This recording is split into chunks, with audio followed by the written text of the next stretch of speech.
เงินนี่ออกหักก่อนหักอากรเนาะรายหักของเงินเดือนก่อนหักอากรนะเนาะสนามตัวนี้เราไม่ให้ที่ใกล้จากที่เนาะเพราะเราเพิ่มตารางไว้นี่เด้ออยู่ทางท้ายนี่เนาะทางท้ายเนาะเขียนว่ารายหักก่อนหักอากรเนาะ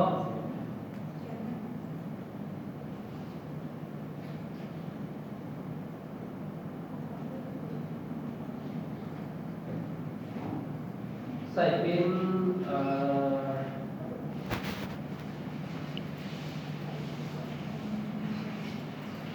เขียนอย่างที่ชัดผมใส่ว่าอะไรครับก่อนนะไม่ใช่งูตัวนี้ว่าเงินเดือน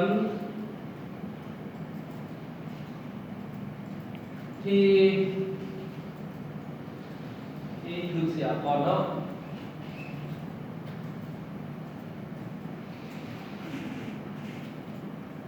เสียก่อนตกงอเลยครับเอากองเงินเดือนเด้อเอากองงอ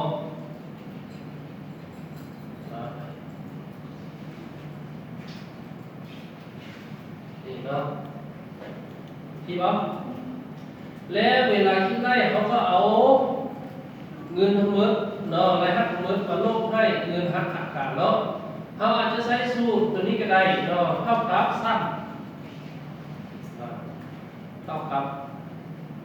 ซ้ำตัวเล็กเนาะซ้ำตัวไหนซ้ำตั้งแต่รายหักทั้งหมดเนาะตั้งแต่เริ่มจากเงินเดือนพื้นฐานหาเงินโบนั่นเนาะอันเล็กลบให้เงินขาดการขาดการ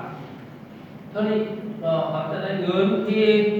เอาไปไล่อาก่อนเงินเดือนพื้นฐาน15 ล้านแต่ที่รู้แต่ว่าเราก็ถึง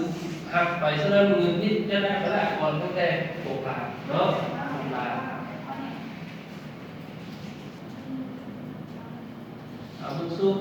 เนาะเอาอะไรหักเอาเงินหักมาลบให้เงินหักขาดการเด้อ